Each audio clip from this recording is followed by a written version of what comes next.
Mari kita bersama-sama masuk dalam hadirat Tuhan. Tinggikan Dia, muliakan Dia.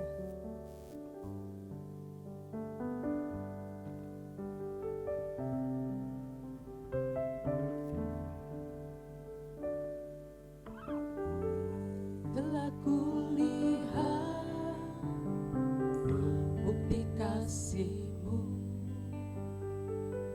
Kau menderita gantikanku.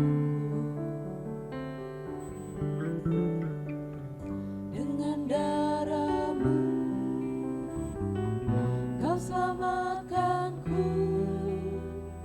Kini ku hidup menyenangkan-Mu. Terlalu besar kasih-Mu Bapa, pengorbanan yang Kau berikan bagiku. Terlalu mahal darah-Mu Yesus, tercurah untuk menebus hidup. Kami undang sidang jemaat untuk bangkit berdiri. Telah kulihat Bukti kasih-Mu Tuhan. bukti kasih-Mu, Kau menderita gantikanku. Dengan darah-Mu Kau selamatkanku. Kini ku hidup menyenangkan-Mu. Terlalu besar kasih-Mu Bapa, pengorbanan yang Kau berikan bagiku.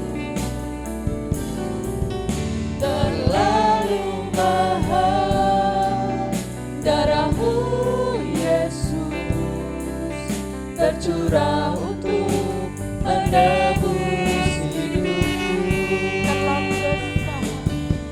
Terlalu besar kasih-Mu Bapa, pengorbanan yang Kau berikan bagiku. Terlalu mahal darah-Mu Yesus, tercurah untuk menebus hidupku. Terlalu besar Tuhan. Terlalu besar kasih-Mu Bapa, pengorbanan yang Kau berikan bagiku. Terlalu mahal darah-Mu Yesus, tercurah untuk menebus hidupku. Tercurah untuk menebus hidupku. Tercurah untuk menebus hidupku.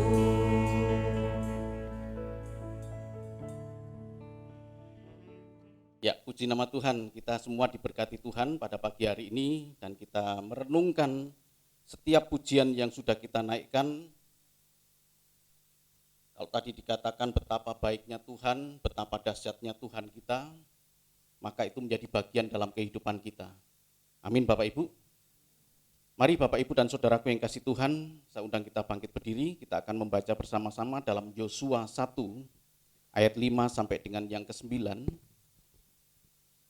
Yosua 1 ayat 5 sampai dengan yang ke-9. Ya. Kita akan membaca bersama-sama firman Tuhan ini, Yosua 1 ayat 5 sampai dengan yang ke-9.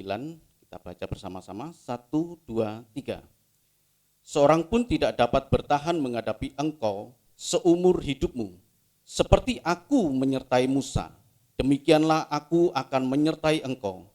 Aku tidak akan membiarkan engkau dan tidak akan meninggalkan engkau. Kuatkan dan teguhkanlah hatimu, sebab engkaulah yang akan memimpin bangsa ini memiliki negeri yang kujanjikan dengan sumpah kepada nenek moyang mereka untuk diberikan kepada mereka. Hanya kuatkan dan teguhkan hatimu dengan sungguh-sungguh. Bertindaklah hati-hati sesuai dengan seluruh hukum yang telah diperintahkan kepadamu oleh hambaku Musa. Janganlah menyimpang ke kanan atau ke kiri, supaya engkau beruntung kemanapun engkau pergi. Janganlah engkau lupa memperkatakan kitab Taurat ini, tetapi renungkanlah itu siang dan malam, supaya engkau bertindak hati-hati dengan segala yang tertulis di dalamnya. Sebab dengan demikian perjalananmu akan berhasil dan engkau akan beruntung. Bukankah telah kuperintahkan kepadamu, kuatkan dan teguhkanlah hatimu, janganlah kecut dan tawar hati, sebab Tuhan Allahmu menyertai engkau kemanapun engkau pergi. Amin. Silakan duduk Bapak Ibu. Bapak Ibu dan saudaraku yang kasih Tuhan, mari sama-sama kita merenungkan penyertaan Tuhan, kasih setia Tuhan yang tidak pernah berhenti dalam hidup kita. Siapakah kita ini Bapak Ibu? Sehingga kita menjadi fokus dari Tuhan, menjadi pusat perhatian Tuhan. Tuhan membimbing kita, Tuhan menyertai kita. Dan firman Tuhan ini semakin menguatkan iman percaya kita. Minggu yang lalu kita sudah berbicara mengenai imunitas. Dan pada saat ini kita akan coba meneruskan kembali apa kehendak Tuhan dalam hidup kita. Di dalam Ulangan 31 ayat 1 sampai dengan 8, minggu yang lalu kita sudah mempelajari bagaimana Musa ditolak oleh Tuhan untuk masuk ke dalam tanah yang dijanjikan Tuhan kepada bangsa Israel. 40 tahun lamanya Musa memimpin bangsa itu. Tetapi di akhir dari perjalanan itu Tuhan berkata, tidak, sampai di sini. Engkau tidak akan menyeberang sungai Yordan untuk melihat negeri itu. Dan kemudian Musa memberikan perintah kepada Yosua sebagai penggantinya sesuai dengan tita firman Allah yang diberikan Tuhan kepada Musa. Dan Bapak Ibu dan saudaraku yang kasih Tuhan,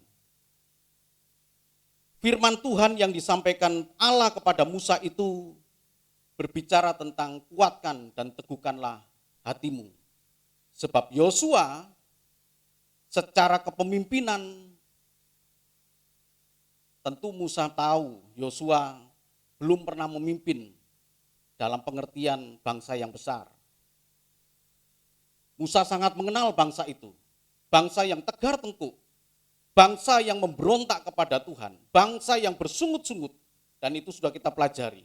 Nah, Bapak Ibu, saya sekedar mengulang bahwa imunitas adalah sistem kekebalan tubuh pada makhluk hidup kalau itu dikaitkan dengan imunitas tubuh. Ada antibodi. Antibodi yang diberikan oleh Tuhan dalam tubuh kita untuk melawan setiap penyakit yang masuk dalam diri kita. Kekuatan dari antibodi itu tentu berbeda-beda Bapak Ibu. Ada yang mampu menanggulangi bibit penyakit, ada yang tidak. Kalau yang tidak mampu akhirnya dapat dideteksi secara sederhana, maka ada infeksi dan kemudian muncul reaksi tubuh, entah itu berupa panas, entah itu berupa kelemahan tubuh, itu karena antibodi kita kalah. Tapi ada antibodi kita yang kuat dan kemudian tidak berdampak terhadap kesehatan. Nah Bapak Ibu dan Saudaraku, mari saya akan coba menarik imunitas ini menjadi renungan bagi imunitas rohani kita Bapak Ibu. Kalau tadi dikatakan Yosua 1 ayat 5 sampai dengan yang ke-9, itu Tuhan sendiri mengulang. Kalau tadi di bagian yang pertama di dalam ulangan yang sudah kita pelajari, Musa menyampaikan firman kepada Yosua, kuatkan dan teguhkanlah hatimu.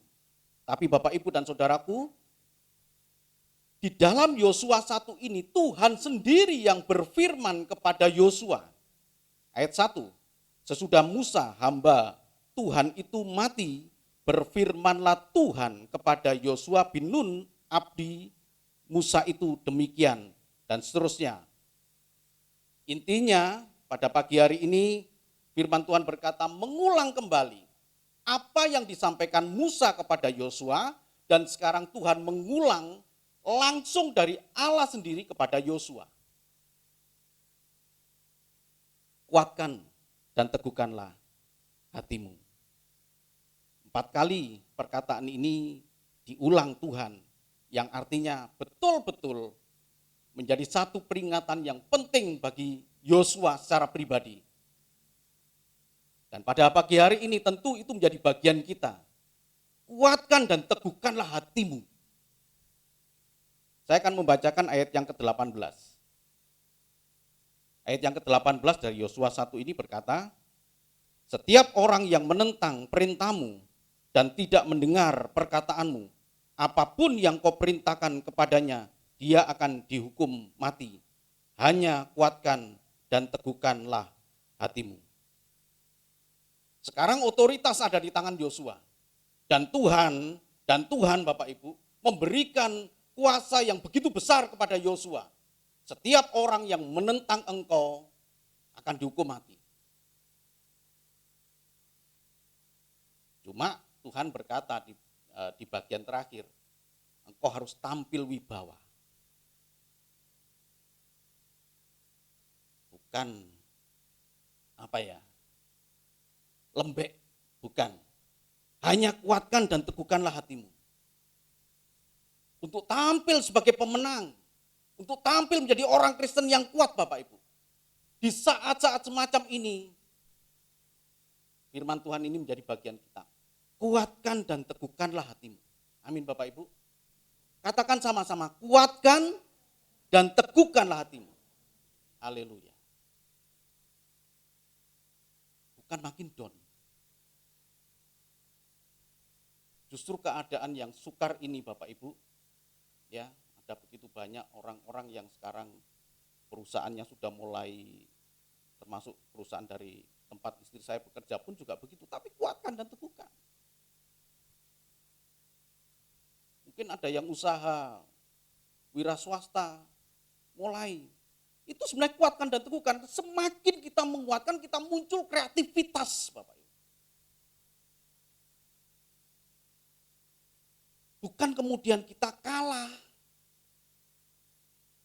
Bukan, ini saatnya Tuhan ingin menunjukkan umatnya itu adalah unggul. Umatnya itu berkualitas.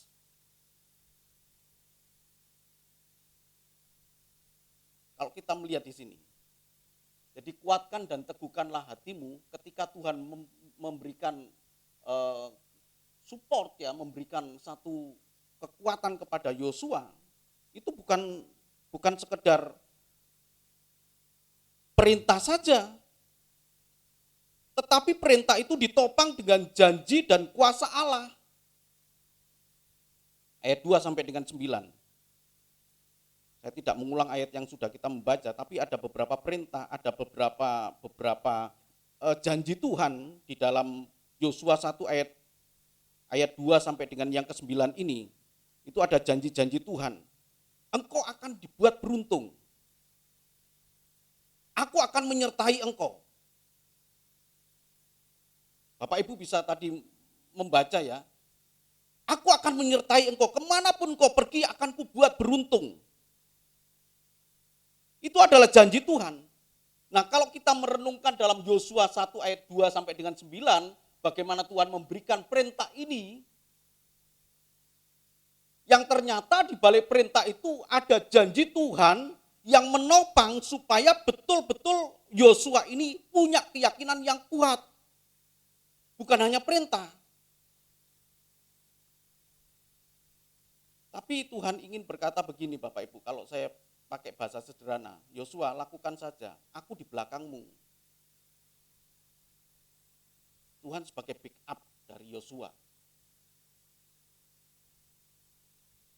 Ini luar biasa Bapak Ibu. Sama seperti Tuhan Yesus. Dalam Injil Matius 28, ketika Tuhan memberikan perintah kepada murid-murid, pergilah, jadikanlah seluruh bangsa itu muridku dan ajarilah mereka, baptis mereka dalam nama Bapa, Putra, dan Roh Kudus. Tapi Tuhan membackup dengan kata-kata, segala kuasa di surga, di bumi, sudah diberikan Bapa kepadaku. Sebelum perintah memberitakan kabar untuk pergi, Tuhan memberikan janji yang menguatkan murid-murid. Mari coba kita lihat. Injil Matius 28.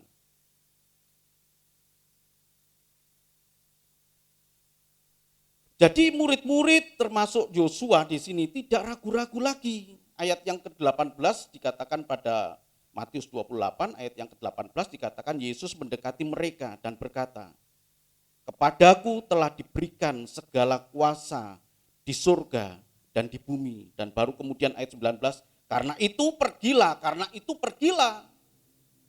Enggak usah takut, karena itu pergilah. Kenapa? Karena aku ada di belakangmu. Entah Tuhan di depan kita, entah Tuhan di belakang kita. Yang penting Tuhan menyertai kita, Tuhan membackup kita Bapak Ibu. Hari-hari ini Bapak Ibu dan saudaraku yang kasih Tuhan, tidak sedikit anak Tuhan yang mulai merasakan lutut itu lemah. Sudah merasakan kekuatan yang semakin menurun. Sebab kita tidak tahu sampai seberapa lama keadaan semacam ini Bapak Ibu. Kita kuatkan dan kita teguhkan hati kita. Itu imunitas rohani kita. Tidak ada pilihan lain Bapak Ibu. Selain kita tampil menjadi seorang yang betul-betul gagah perkasa, seperti dikatakan di dalam Yosua tadi, hanya kuatkan dan teguhkanlah hatimu. Engkau memimpin bangsa ini. Siapapun yang akan melawan engkau, yang tidak mendengarkan perintahmu akan dihukum mati. Hanya engkau jangan lembek gitu loh. Dan Tuhan memberikan kepada kita segala kuasa. Ke dalam tangan kita Tuhan memberikan kuasa. Amin Bapak Ibu. Ke dalam tangan kita ini Tuhan memberikan kuasa. Ya, Tuhan berikan di dalam tanganmu aku berikan kuasa. Untuk apa? Untuk menaklukkan musuh. Iblis itu musuh kita. Tuhan memberikan kuasa kepada kita. Kalau kita lihat di sini, betapa pentingnya ini. Kuasa dan janji Tuhan. Sebelum kita melangkah untuk melakukan perintah Tuhan, ternyata Tuhan memberikan kepada kita pengertian yang benar bahwa di belakang kita, yang membackup hidup kita adalah Allah yang betul-betul berkuasa, Allah yang punya janji, aku menyertai engkau kemanapun engkau pergi. Dan ku buat segala apa perjalananmu berhasil, beruntung. Amin Bapak Ibu. Ini dahsyat. Betapa hebatnya Tuhan. Sekarang coba kita lihat bahwa iman dan imun ini, sekarang kan mulai terkenal itu, iman, imun, amin, akhirnya aman. Ya kata-kata ini mulai terkenal bahwa imunitas itu adalah sistem. Imunitas itu sistem kekebalan, bukan satu unsur saja, tapi sistem itu banyak unsur. Jadi iman yang disebut iman di sini, seperti tadi saya katakan, ini seperti antibodi hidup kita. Inilah yang akan menangkal seluruh penyakit-penyakit rohani. Dari iman ini, hanya saja iman yang merupakan antibodi itu dibentuk oleh berbagai macam unsur di sini. Ada unsur spiritual dan ada unsur jasmani. Komplit Bapak Ibu. Tuhan Yesus pun sudah memberikan contoh bagaimana dia selalu pagi-pagi datang dan kemudian beribadah di bait suci Allah. Ada begitu banyak ayat dalam Alkitab yang menunjukkan Tuhan Yesus ingin menyendiri. masuk ke dalam taman dan kemudian beribadah. Kenapa? Karena membentuk iman. Iman sebagai anak Allah.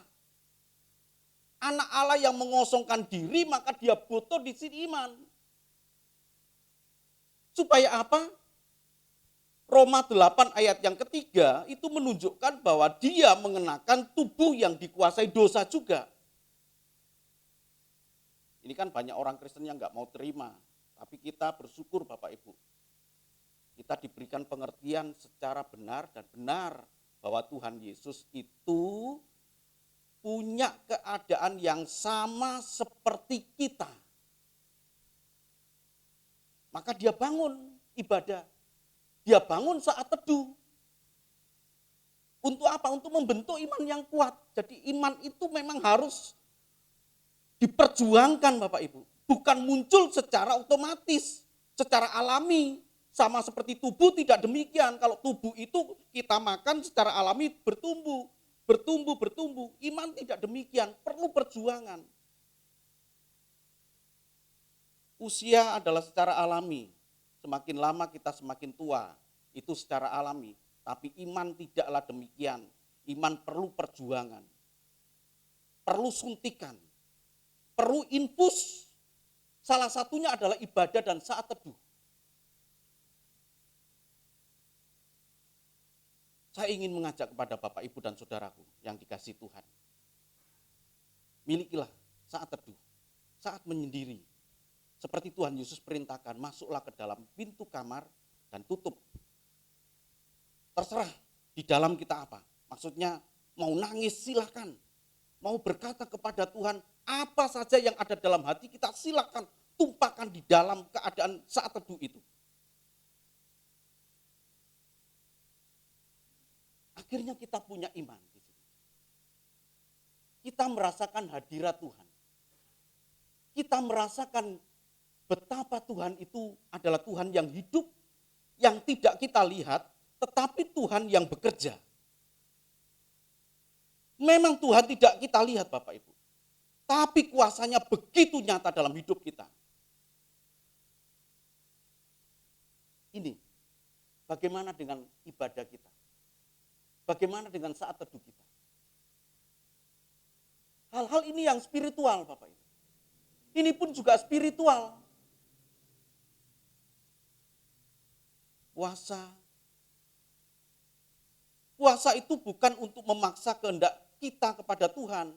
Karena kita punya keinginan dan keinginan itu belum kita dapatkan, belum kita nikmati. Sehari, 2 hari, seminggu, 2 minggu, kemudian sebulan, setahun. Kemudian kita, aku mau ambil puasa. Supaya apa? Supaya saya punya keinginan dipenuhi oleh Tuhan. Bukan. Puasa bukanlah untuk satu media memaksa Tuhan. Salah besar. Tapi puasa adalah cara Tuhan membentuk kita, merendahkan diri di hadapan Tuhan. Setelah itu Tuhan melihat kerendahan hati kita lewat puasa. Maka apa yang tidak pernah kita sangka-sangka Tuhan berikan kepada kita Bapak Ibu. Bisa sesuai dengan keinginan kita, bisa juga Tuhan memberikan, pasti Tuhan memberikan yang terbaik, bahkan melebihi apa yang kita inginkan. Tapi sekali lagi puasa bukan satu alat yang dipakai untuk memaksa kehendak kita kepada Tuhan. Kabulkan dong Tuhan, lalu bagaimana caranya kita berpuasa, Senin Kemis, gak cukup Senin Kemis tambah Selasa. Bukan Bapak Ibu, tapi merendahkan diri. Dengan berkata kita, manusia hidup bukan dari roti saja. Aku bisa hidup kok tanpa makan. Tapi aku tidak bisa hidup tanpa firman. Roti perlu Bapak Ibu. Seperti Tuhan Yesus ketika Tuhan dicobai oleh iblis dan Tuhan berkata, manusia hidup bukan dari roti saja. Tapi dari setiap perkataan Tuhan yang keluar dari mulut Allah. Ini puasa. Demikian juga dengan pujian Bapak Ibu. Jadi ibadah, saat teduh, puasa, pujian ini membentuk iman kita. Tapi itu belum cukup. Ini dilakukan dengan begitu saleh, begitu tekun oleh orang-orang Farisi. Sehingga kalau Bapak Ibu ada di dalam area ini, tanpa menunjuk pada area yang di bawah ini, Bapak Ibu menjadi orang Kristen yang Farisi, orang Kristen yang tekun ibadah, tetapi tidak mampu menunjukkan tindakan kasih dan korban.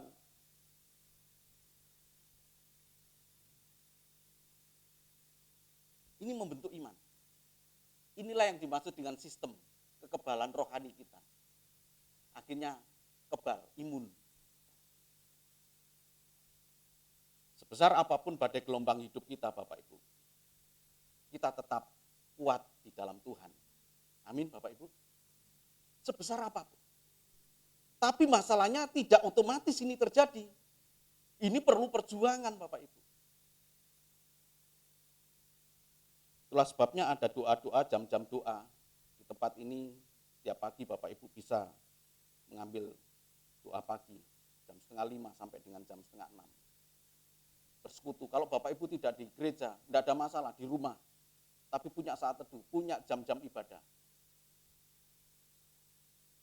Saya sekarang sering sendiri Bapak Ibu ya, dalam pengertian ya kalau malam gitu kemudian saya duduk diam. Kemudian saya berdoa. Saya berkomunikasi dengan Tuhan. Saya berdoa buat Bapak Ibu dan saudaraku, terutama kepada anak-anak Tuhan yang WA, Pak bantu dalam doa dan lain. Itu saya bawa semua. Punya saat teduh, saat sendiri. Jam istimewa, kalau saya boleh katakan, jam istimewa secara pribadi kita Bapak Ibu. Untuk apa? Saya punya imunitas iman ini. Ternyata juga perlu korban, perlu persembahan. Jangan nunggu kaya, jangan nunggu diberkati, baru kita berkorban. Alkitab tidak pernah mengajarkan demikian Bapak Ibu. Jangan menilai berkat Tuhan itu, wah nanti kalau saya sudah punya lebih. Tidak. Dalam keadaan apapun, Alkitab mengajarkan berkorban.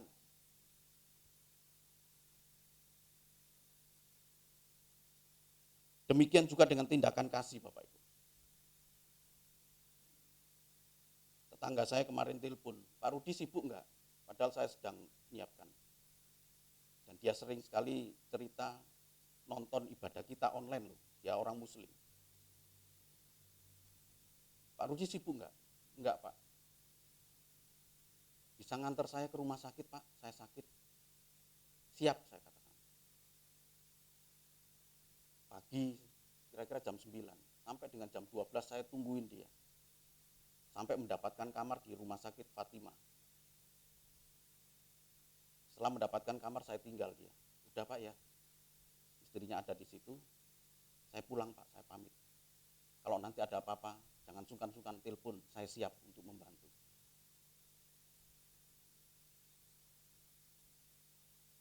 Seluruh pengabdian saya, seluruh pengabdian Bapak Ibu, belum sebanding dengan kesetiaan Tuhan. Sama sekali belum sebanding. Sesempurna apapun apa yang kita kerjakan, tidaklah sebanding dengan kasih setia Tuhan yang begitu besar. Apalagi tidak berbuat apa-apa. Tindakan kasih. Apalagi nggak berbuat apa-apa. Andai kata kita berbuat sempurna apapun tindakan kasih, belum sebanding dengan kasih Kristus yang besar. Dari situ kita punya iman yang kuat Bapak Ibu. Sampai akhirnya kita bisa berkata, ditolong Tuhan, tidak ditolong Tuhan, tetaplah Engkau Allah yang kami sembah. Sampai kita bisa berkata begitu. Banyak orang yang tidak mendapatkan jawaban Tuhan, padahal Tuhan sudah menjawab, hanya mata rohani dia tidak celik untuk melihat. Dia hanya terfokus kepada keinginan yang belum terpenuhi, padahal Tuhan sudah membalas. Tuhan kita bukan Tuhan Allah yang mati, Tuhan Allah yang hidup. Pasti Tuhan membalas, hanya saja kita tidak melihat perbuatan Tuhan yang begitu besar. Tuhan sudah memberikan yang terbaik. Bapak, Ibu, dan saudaraku, kita coba melihat bagaimana penyakit-penyakit iman di dalam perjanjian lama, tidak percaya, ini Musa tidak percaya kepada Allah, ya, ini menjadi penyakit juga, bersungut-sungut, terus bersungut-sungut di sini, rakus juga, tidak taat. Ini perjanjian lama yang sudah kita pelajari minggu yang lalu. Ternyata penyakit-penyakit ini masih melekat juga dalam kehidupan orang Kristen saat ini, Bapak Ibu. Ketika murid-murid bersama dengan Tuhan Yesus dalam satu perahu, andai kata perahu itu tenggelam, mati, ya Tuhan pun juga tenggelam kan. Tapi murid-murid merasakan, kok Tuhan tidur, kok tidak peduli kami binasa. Coba bayangkan Bapak Ibu. Dan kemudian Tuhan menghardik badai itu dan berkata, teduh. Setelah Tuhan menghardik itu dan teduh badai itu, baru kemudian Tuhan berpaling kepada murid-murid. Engkau orang yang kurang percaya. Kurang percaya, jadi kurang percaya dengan tidak percaya sama saja. Tidak percaya Bapak Ibu. Ada dalam hidup kita ini ada Bapak Ibu. Di awal tadi saya katakan Tuhan memberikan janji dan kuasanya kepada kita. Aku menyertai engkau, tidak akan meninggalkan engkau. Bersungut-sungut, rakus, tidak taat. Sekarang coba kita lihat bagaimana penyakit rohani yang sekarang ini.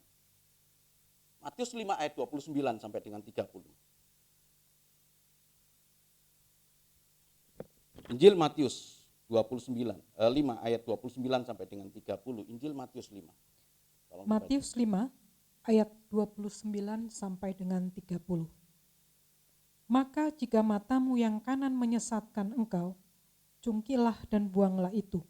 Karena lebih baik bagimu jika satu dari anggota tubuhmu binasa, daripada tubuhmu dengan utuh dicampakkan ke dalam neraka. Dan jika tanganmu yang kanan menyesatkan engkau, penggalah dan buanglah itu. Karena lebih baik bagimu jika satu dari anggota tubuhmu binasa, daripada tubuhmu dengan utuh masuk neraka. Saya dulu punya pengertian bahwa Tuhan ini tidak serius ya, hanya mengatakan cungkillah itu menjadi satu simbol. Ternyata enggak Bapak Ibu. Tuhan sangat serius, lebih baik cungkil itu secara betul-betul cungkil, ya, betul-betul cungkil daripada mata kita ini melihat yang enggak benar, daripada mata kita ini menyesatkan kita. Demikian juga dengan tangan kananmu lebih baik potong. Kalau engkau tidak mau motong, Tuhan yang motong. Itu lebih baik. Dengan cara apapun Tuhan akan lakukan itu. Itu lebih baik, kata Tuhan, daripada engkau masuk ke dalam kebinasaan dengan tubuh yang sempurna, utuh. Lebih baik engkau masuk dalam mata yang sudah tercungkil. Jadi mata ini menyesatkan. Cara pandang kita terhadap orang lain dimulai dari mata. Cara kita terikat dengan dunia dimulai dari mata. Mata ini loh. Begitu menyesatkan, dan Tuhan ini penyakit yang siap menyerang anak Tuhan. Tadi saya katakan kan kita sudah siap ini dengan imunitas yang tinggi. Kita bangun iman kita sehingga kita punya imunitas yang tinggi. Sehingga ketika mata menyesatkan, cara pandang kita kepada orang lain, cara kita melihat dunia ini, cara kita melihat musuh kita.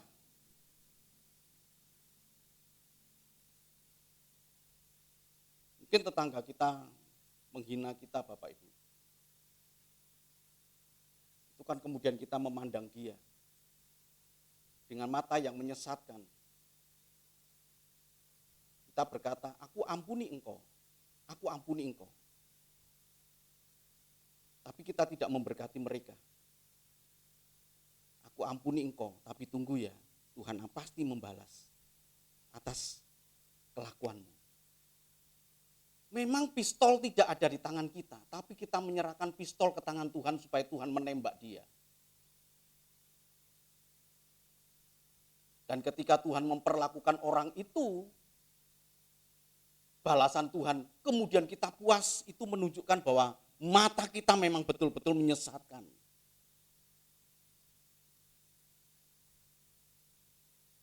Kan kalau kita punya hati yang betul-betul hati Bapak Ibu ya, dengan cara pandang yang benar. Ketika musuh kita ini mengalami keadaan yang sulit, bukan kita bersorak-sorai. Kita pun juga turut merasakan kesusahan dia. Dimulai dari mata. Demikian juga dengan tangan. Kaki yang menyesatkan, apa artinya ini? Tangan dan kaki ini Bapak Ibu. Perbuatan-perbuatan kita. Orang lain nggak bisa melihat.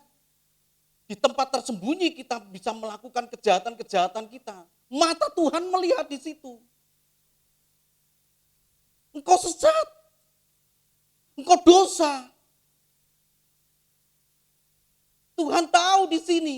Lebih baik engkau penggal tanganmu. Kalau tidak, aku akan lakukan itu. Jadi kalau kita lihat di sini, ini adalah satu keadaan yang betul-betul dosa itu sudah melekat. Karena dikatakan di sini ayat 27, kamu telah mendengar firman, jangan berzina. Tetapi aku berkata kepadamu, setiap orang yang memandang perempuan serta mengingininya, sudah berzina dengan dia di dalam hatinya. Cungkil matamu.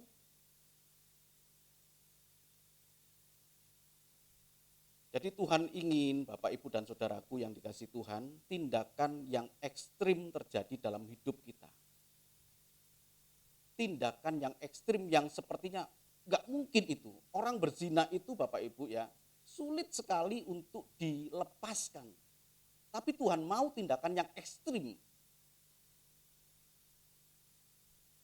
Orang yang terikat dengan duniawi, orang yang sudah menikmati keindahan duniawi, terikat, nyaman Bapak Ibu. Perlu tindakan yang ekstrim yang Tuhan katakan, penggal tanganmu. Cungkil matamu. Supaya kita tidak bisa melihat kenikmatan-kenikmatan dunia dengan segala perbuatan-perbuatannya yang memisahkan kita dengan kasih Kristus. Ini. Segala yang jahat harus kita lepaskan. 1 Petrus 2 ayat yang 1. Tipu muslihat, kemunafikan, kedengkian, fitnah. Semuanya ini adalah menyerang iman percaya kita. Bagaimana mungkin kita bisa mengalahkan segala kejahatan tipu muslihat dalam keadaan dunia yang semakin jahat ini, kemudian kita masuk dalam arus tipu muslihat itu. Kalau kita tidak punya iman yang kuat yang tadi kita bangun, dengan ibadah, dengan pujian, dengan doa, dengan puasa, dengan tindakan kasih, tidak mungkin bisa Bapak. Ini kita lihat. Dan di bagian terakhir, Kolose 3 ayat yang ke-8, tolong dibaca. Hal yang sederhana yang sering kita melihat, Kolose 3 ayat yang ke-8. Kolose 3 ayat yang ke-8. Tetapi sekarang, buanglah semuanya ini, yaitu marah, geram, kejahatan, fitnah, dan kata-kata kotor yang keluar dari mulutmu. Buanglah itu semua. Kolose 3 ayat yang ke-8 dikatakan, tetapi sekarang buanglah semuanya ini, yaitu marah, geram, kejahatan, fitnah, dan kata-kata kotor yang keluar dari mulutmu. Dalam satu renungan saya menyampaikan dalam pikiran Bapak Ibu dan pikiran saya, ada begitu banyak kata-kata kotor. Nih, kenal kata bangsat kan? Mana bisa mengenal? Karena di dalam pikiran ada. Mengenal kata goblok? Enggak sampai di kata goblok ya tolol gitu. Tolol, goblok. Kenal kan Bapak Ibu? Kenal kan? Kenapa kenal? Karena di dalam pikiran kita ada. Tapi orang bijak, orang yang takut akan Tuhan, di dalam pikirannya ada begitu banyak kata-kata kotor. Tapi orang bijak dan orang yang takut akan Tuhan tidak pernah mengeluarkan apa yang kotor itu menjadi satu perkataan.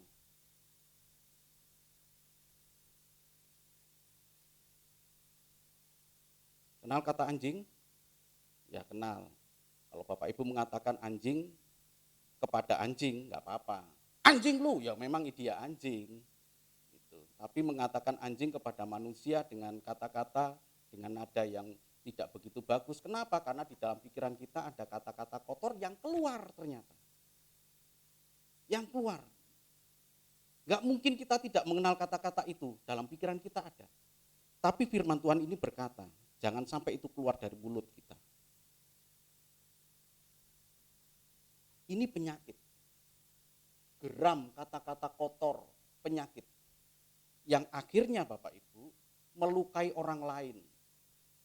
Ketika orang lain itu terlukai, bisa jadi sampai dampak yang fatal. Tidak sedikit orang yang dikatai kata-kata yang kotor itu, kemudian bunuh diri. Luka hati dan kemudian bunuh diri. Saya ingin berkata, siapa pembunuh dari orang itu? Siapa pembunuh dari orang itu? Kita yang mengeluarkan kata-kata itu. Dituntut oleh Tuhan. Itu penyakit Bapak Ibu. Ketika kita mengatakan kata kotor, hanya butuh waktu 5 detik. Tetapi untuk menyembuhkan luka batin dari kata-kata kotor itu, mungkin dibutuhkan seumur hidup dari orang itu. Akhirnya Bapak Ibu, imunitas rohani adalah sistem kekuatan iman dalam menghadapi penyakit iman untuk keluar sebagai pemenang, bahkan lebih dari pemenang. Tuhan memberkati. Amin.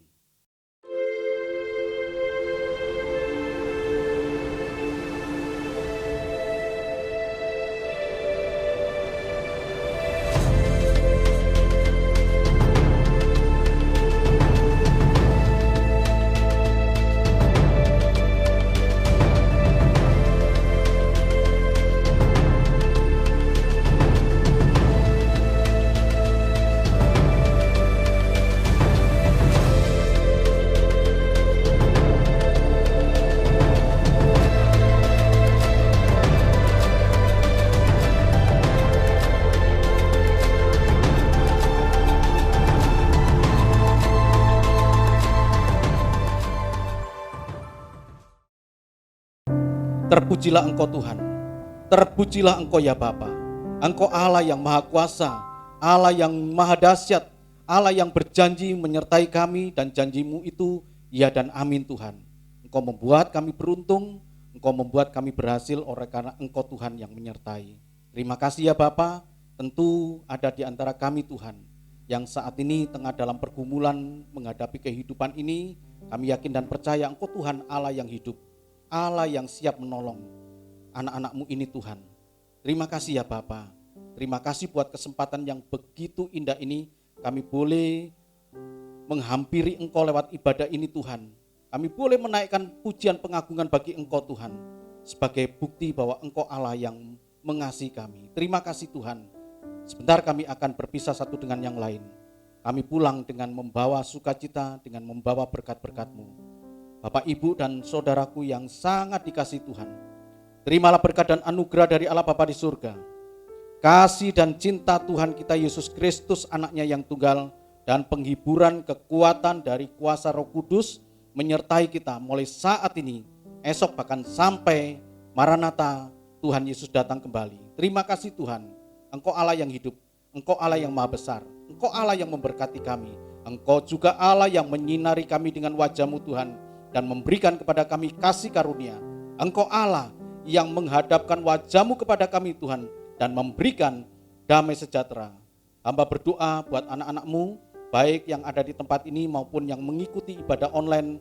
Engkau memberkati rumah tangganya, Engkau memberkati usaha pekerjaannya, Engkau memberkati sekolah anak-anaknya, bahkan seluruh keluarga besarnya.